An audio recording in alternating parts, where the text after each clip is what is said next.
അതിരപ്പള്ളി വനമേഖലയിൽ മസ്തകത്തിൽ പരിക്കേറ്റ ആനയുടെ ആരോഗ്യസ്ഥിതി മോശമായി തുടരുകയാണ്. ചാലക്കുടി പുഴയുടെ പരിസരത്താണ് ഇപ്പോൾ ആനയുള്ളത്. ആനയുടെ എക്സ്ക്ലൂസീവ് ദൃശ്യങ്ങൾ 24 ലഭിച്ചു.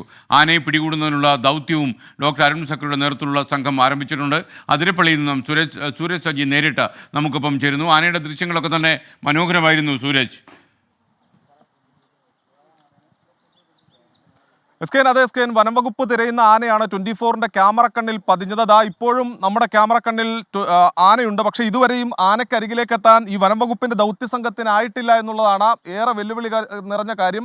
ആന ഇപ്പോഴും ഈ ദൃശ്യത്തിൽ കാണുന്ന തുരുത്തിലാണുള്ളത്. തുരുത്തിൽ ഈ മണ്ണ് വാരി എറിഞ്ഞുകൊണ്ട്, അതായത് മുറിവിലേക്ക് ആന നിരന്തരം മണ്ണ് വാരി എറിയുന്നതാണ് ദൃശ്യങ്ങളിൽ കാണാൻ കഴിയുന്നത്. അവിടെ ഈ ഈറ്റ വളർന്നു നിൽക്കുന്നത് കൊണ്ട് തന്നെ ദൃശ്യത്തിൽ അല്പം വ്യക്തത കുറവുണ്ട്. എസ്കേൻ, എനിക്ക് പിന്നിൽ കാണുന്ന ഈ വെറ്റിലപ്പാറ 14 ഈ ചാലക്കുടി പുഴ മുറിച്ചു കടന്നാണ് കൊമ്പൻ അപ്പുറത്തേക്ക് മറുതലക്കലിലേക്ക് നടന്നു കയറിയത്. ആ സമയത്തെല്ലാം തന്നെ ആനയുടെ ശരീരപ്രകൃതിയിലടക്കം വലിയ അവശതയുണ്ടായിരുന്നു. ഇന്ന് അരുൺ സക്രിയ രാവിലെ വാഴച്ചാലിൽ നമ്മളെ കാണുന്ന മാധ്യമപ്രവർത്തകരെ കാണുന്ന സമയത്തും അദ്ദേഹം പറഞ്ഞത് ആനയുടെ ആരോഗ്യസ്ഥിതി അതീവ മോശമാണ്. അതുകൊണ്ട് തന്നെയാണ് ഇത്തരത്തിലൊരു മിഷനിലേക്ക് വനം വകുപ്പ് കടന്നത് എന്നുള്ളതാണ്. ഈ ആനക്കരികിലെത്തി ആനയുടെ മുറിവിന്റെ ആഴവും പ്രകൃതവും മനസ്സിലാക്കിയതിനു ശേഷം മാത്രമായിരിക്കും ഏത് തരത്തിലുള്ള ചികിത്സയാണ് വേണ്ടത് എന്നത് തീരുമാനിക്കുകയുള്ളൂ. കുങ്കിയാനകളെ ഉൾപ്പെടെ എത്തിച്ച ആനയെ പിടികൂടേണ്ട ഒരു സാഹചര്യമുണ്ടെങ്കിൽ, പിടികൂടി ചികിത്സിക്കേണ്ട ഒരു സാഹചര്യമുണ്ടെങ്കിൽ കുങ്കിയാനകൾ എത്തിക്കും. അതല്ലെങ്കിൽ ഈ മയക്കിയതിനു ശേഷം സ്റ്റാൻഡിംഗ് പൊസിഷനിൽ മാത്രം നിർത്തിക്കൊണ്ടുള്ള ഒരു ചികിത്സയാണ് വേണ്ടതെങ്കിൽ അത്തരത്തിലായിരിക്കും ചികിത്സ എന്ന് അരുൺ സക്രി വ്യക്തമാക്കിയതാണ്. എന്തായാലും അല്പസമയം മുമ്പാണ് വനം വകുപ്പിന്റെ 20 അംഗ ദൗത്യ സംഘം ഈ വെറ്റിലപ്പാറയിൽ നിന്ന് ഈ ദൗത്യം ആരംഭിച്ചിരിക്കുന്നത്. എനിക്ക് പിന്നിൽ കാണുന്ന ആ റോഡിലൂടെയാണ്, അതായത് ഈ ചാലക്കുടി പുഴയ്ക്ക് അപ്പുറം ഒരു മറുതലക്കലിൽ ഒരു റോഡുണ്ട്.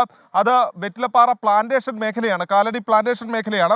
അതിലൂടെ കടന്ന് ഇവർക്ക് ഈ തുരുത്തിലെത്തണമെങ്കിൽ കറങ്ങി വേണം വരാൻ, കിലോമീറ്ററുകൾ യാത്ര ചെയ്യേണ്ടതുണ്ട്. എന്തായാലും അല്പസമയത്തിനകം തന്നെ ഈ ദൗത്യ സംഘം ആനക്കരികിലേക്ക് എത്തും എന്നുള്ളതാണ് നമ്മൾ പ്രതീക്ഷിക്കുന്നത്. എന്തായാലും വനം വകുപ്പിനോ മറ്റു ചാനലുകൾക്കോ കിട്ടാത്ത നിർണായക ദൃശ്യങ്ങളാണ് ഇപ്പോൾ 24 പുറത്തുവിട്ടുകൊണ്ടിരിക്കുന്ന സ്കേൻ. ഓക്കെ, ഈ അരുൺ സക്രിയ ഇപ്പോൾ ആനയ്ക്ക് അടുത്താണോ ഉള്ളത്? എവിടെയാണ് സൂരജ് സജി ഉള്ളത്? ഇതിൻ്റെ ദൗത്യ സംഘം എവിടെയാണുള്ളത്?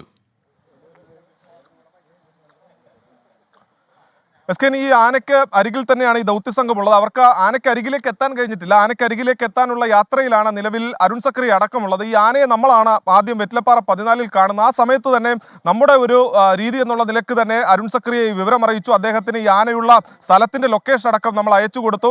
ഇന്ന് രാവിലെ മുതൽ തന്നെ വനം വകുപ്പ് ഈ ആനയെ കണ്ടെത്തുന്നതിന് വേണ്ടി വിവിധ സംഘങ്ങളായി തിരിഞ്ഞുകൊണ്ടൊരു തിരച്ചിലെല്ലാം നടത്തിയിരുന്നു. അതിനിടയിലാണ് 24ന്റെ ക്യാമറ കണ്ണിൽ ഈ ആന പെടുന്നതും ഈ ആനയാണെന്ന് നമ്മൾ ഉറപ്പിക്കുന്ന സമയത്ത് തന്നെ ആദ്യ വിവരം നമ്മൾ കൈമാറിയത് അരുൺ സക്രിയയ്ക്കായിരുന്നു. അത് കൈമാറിക്കൊണ്ട് അദ്ദേഹത്തോട് ഇന്ന സ്ഥലത്ത് ആനയുണ്ട് എന്ന ലൊക്കേഷൻ നമ്മൾ കൊടുക്കുകയും ചെയ്തു. പക്ഷേ അതിനിടയിൽ തന്നെ ആന ഈ പുഴ മുറിച്ചു കടന്ന ഈ തുരുത്തിലേക്ക് കയറി. അതോടുകൂടിയാണ് ഈ തുരുത്തിലേക്ക് നീങ്ങാനുള്ള ഒരു തീരുമാനം ഈ വനം വകുപ്പ് സംഘം എടുത്തത്. പക്ഷേ ഈ തുരുത്തിന്റെ മറുതലക്കലിൽ ദൃശ്യത്തിൽ കാണാം ഒരു വാഹനം അവിടെ കിടക്കുന്നുണ്ട്. അവിടെ വരെ ദൗത്യസംഘം എത്തി. പക്ഷേ അവർക്ക് ഇങ്ങോട്ടേക്ക് ഇറങ്ങിയാൽ ആനയെ ട്രേസ് ചെയ്യുന്നതിന് പ്രയാസമായിരിക്കും.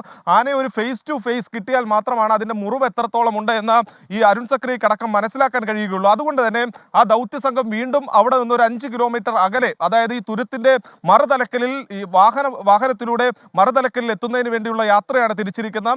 അവിടെ പ്ലാന്റേഷന്റെ മേഖലയാണ്. ആ പ്ലാന്റേഷനിൽ വാഹനം നിർത്തിയതിനു ശേഷം അവർക്ക് ഈ തുരുത്തിലേക്ക് ഇറങ്ങാൻ കഴിയും. ആന സ്വാഭാവികമായും അവിടെ നിന്ന് യാത്ര ചെയ്ത് ഇപ്പോൾ ഒരു 200 മീറ്ററിലധികം ദൂരം ഈ തുരുത്തിലൂടെ തന്നെ ആന സഞ്ചരിച്ചിട്ടുണ്ട്. അങ്ങനെയെങ്കിൽ ആന കൂടുതൽ അതിരപ്പള്ളി വെള്ളച്ചാട്ടത്തിന്റെ അരികിലേക്കുള്ള മേഖലയിലേക്ക് ആന നീങ്ങുന്നു എന്നുള്ളത് തന്നെയാണ് നമുക്ക് മനസ്സിലാക്കാൻ കഴിയുന്നത്. അങ്ങനെയെങ്കിൽ ദൗത്യ സംഘത്തിന് വഴിമധ്യ, അതായത് ദൗത്യ സംഘവും ആനയും ഫേസ് ടു ഫേസ് ഇതിനകത്ത് ഈ തുരുത്തിൽ വെച്ച് കണ്ടുമുട്ടും എന്നുള്ളത് തന്നെയാണ് നമുക്ക് ലഭിക്കുന്ന വിവരം. അങ്ങനെയെങ്കിൽ അവിടെ വെച്ച് ആനയുടെ ആരോഗ്യസ്ഥിതി എന്ത് എന്നത് ദൗത്യ സംഘത്തിന്റെ തലവനായിട്ടുള്ള അരുൺ സക്രിയ പരിശോധിക്കും.